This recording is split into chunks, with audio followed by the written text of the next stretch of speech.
আসসালামু আলাইকুম, সাথী লাইজু টিভি চ্যানেলে আপনাদের সবাইকে স্বাগতম। আশা করছি সকলে খুবই ভালো আছেন। আজ আপনাদের জন্য নিয়ে এসেছি খুবই মজাদার, হেলদি এবং টেস্টি চিরার নাস্তা রেসিপি। আশা করছি সকলের খুবই ভালো লাগবে। ভালো লাগলে অবশ্যই ভিডিওটি লাইক দিবেন, চ্যানেলটি সাবস্ক্রাইব করে আমাদের সাথে থাকবেন। তাহলে চলুন রেসিপিটি শুরু করি। এখানে নিয়েছি আমি চিরা।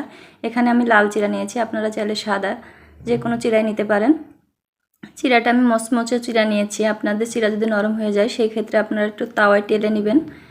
এবার চিরাটা আমি ব্লেন্ডার করে নেব। এই জন্য একটা ব্লেন্ডারে জার নিয়েছি, জারে আমি চিরাগুলো ঢেলে দিব। ব্লেন্ডারে জারে আমি চিরাগুলো নিয়ে নিয়েছি। এবার আমি ব্লেন্ডার করে নিব। দেখুন এখানে ব্লেন্ডার করে নিয়েছি। এবার আমি চিরা গুঁড়োটা বাটিতে ঢেলে নিব।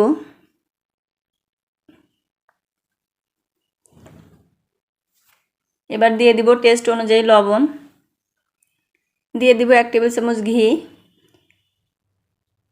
ঘিটা দিয়ে ভালো করে মিশিয়ে নিব।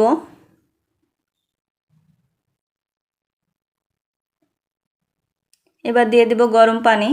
এখানে আমি 1 কাপ গরম পানি নিয়েছি। গরম পানিটা অল্প অল্প করে মিশিয়ে নিতে হবে। প্রথমবার দিয়ে দিয়েছি, একটু মিশিয়ে নিলাম, আবারও দিয়ে দিব। দিয়ে আবারও হাত দিয়ে ভালো করে মেখে নিব। বাকিটুকু আমি দিয়ে দিব। দিয়ে এবার ভালো করে মিশিয়ে নিতে হবে। ভালো করে মিশিয়ে নিয়েছি। এবার ঢাকনা দিয়ে ঢেকে রাখবো 10 মিনিটের জন্য। এইভাবে রাখার কারণে চিরাটা নরম হবে এবং ফুলে উঠবে। এবার একটা আলুর পুর তৈরি করে নিব। এখানে নিয়েছি সিদ্ধ আলু 3টা। আলুটা আমি খোসা ছাড়িয়ে নিয়েছি। এখানে নিয়েছি 1 চা চামচ আদা কুচি,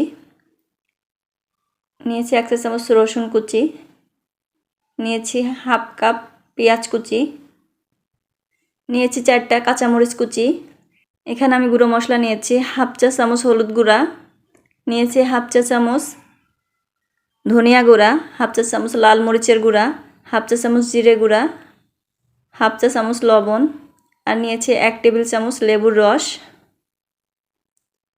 এবার আমি আলুটা একটু ম্যাশ করে নিব।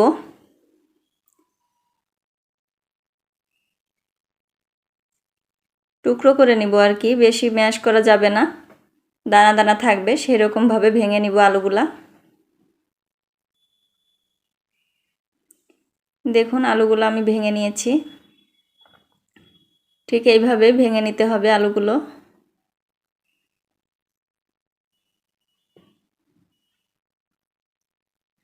আলুগুলো আমার ভেঙে নেওয়া হয়ে গেছে। এবার আমি চুলায় একটি প্যান দিয়ে দিব। প্যানে দিয়ে দিব 2 টেবিল চামচ সয়াবিন তেল, দিয়ে দিব 1 টেবিল চামচ ঘি। ঘিটা অপশনাল, আপনারা বাদ দিতে পারেন ঘিটা। আমি একটু নেড়ে চেড়ে এবার মিশিয়ে নিব। এবার দিয়ে দিব পেঁয়াজ কুচি, দিয়ে দিব কাঁচামরিচ কুচি, দিয়ে দিব আদা কুচি, দিয়ে দিব রসুন কুচি, দিয়ে একটু নেড়ে চেড়ে ভালো করে ভেজে নিব।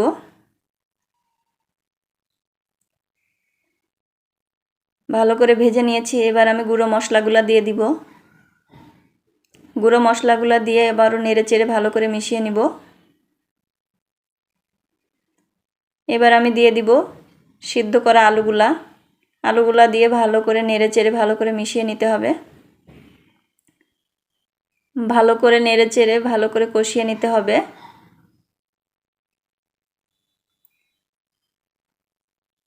ভালো করে কষিয়ে নিয়েছি। এবার আমি দিয়ে দিব 1/4 কাপ পানি। পানিটা দিয়ে নেড়ে চেড়ে আরও কিছুক্ষণ রান্না করব আমি এটা।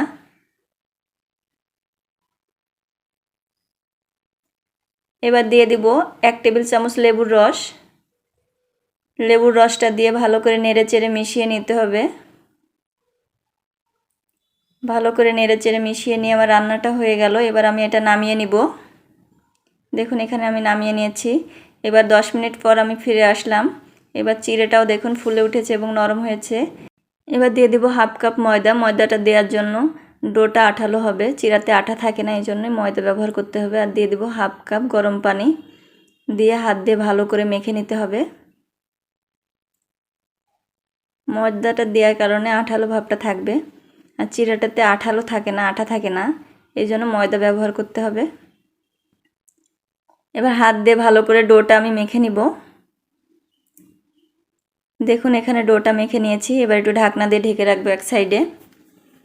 এবার রুটি করা ফিরে নিয়েছি। এখানে রুটি করা ফিরেতে আমি 1 চা চামচ রান্না তেল দিয়ে দিব। রান্না তেল দিয়ে ফিরাটা ভালো করে মাখিয়ে নিব এবং বেলুনেও মেখে নিব।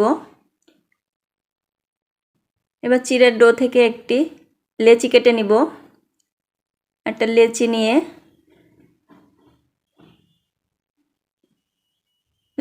এবার আমি একটা রুটি করে নিব।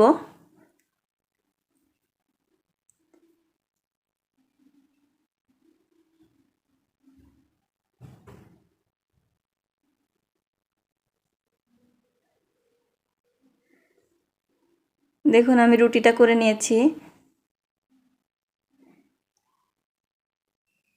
এবার এখানে একটা স্টিলের বাটি নিয়েছি। এই বাটিটা দিয়ে আমি একটা গোল শেপ দিয়ে কেটে নিব রুটিটা। এর কারণে চতুর্দিকে সমানভাবে সুন্দর একটা গোল হবে, ফাটা থাকবে না, দেখতেও সুন্দর লাগবে। এই জন্য এটা কেটে নিতে হবে। এবার দিয়ে দেব আলুর পুর। আলুর পুরটা দিয়ে এবার আমি এটা ফোল্ড করে নিব।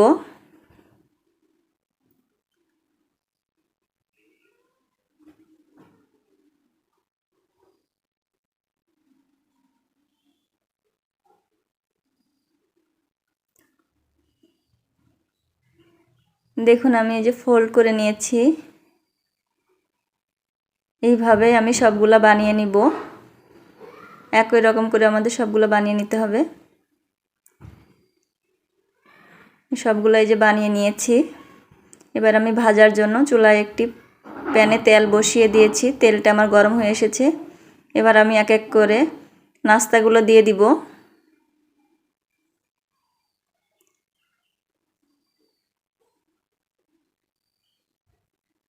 নাস্তাগুলো আমি দিয়ে দিলাম। এবার গোল্ডেন ব্রাউন করে আমি সবগুলো ভেজে নিব। এক পাশ আমার ভাজা হয়ে গেছে, এবার আমি উল্টিয়ে দিচ্ছি। দুই পাশে একই রকম গোল্ডেন ব্রাউন করে আমরা ভেজে নিব। দেখুন ভাজা কমপ্লিট। এবার আমি এগুলা তুলে নিব। এগুলা বাচ্চারাও খুবই পছন্দ করবে। বাচ্চাদের টিফিনেও আপনারা এই নাস্তাটি করতে পারেন। বিকালে কিংবা সকালের নাস্তা এটা রাখতে পারেন। খেতে কিন্তু অসাধারণ লাগে, খুবই হেলদি এবং খুবই টেস্টি এটা। যদি আজকের রেসিপি আপনাদের কাছে খুব ভালো লাগে অবশ্যই ভিডিওটি লাইক দিবেন, চ্যানেলটি সাবস্ক্রাইব করে আমাদের সাথে থাকার অনুরোধ রইল। প্লিজ সবাই চ্যানেলটি সাবস্ক্রাইব করবেন। পরবর্তী রেসিপির আমন্ত্রণ জানিয়ে আজকের মতো এখানেই শেষ করছি। সবাই ভালো থাকবেন, সুস্থ থাকবেন। আল্লাহ হাফেজ।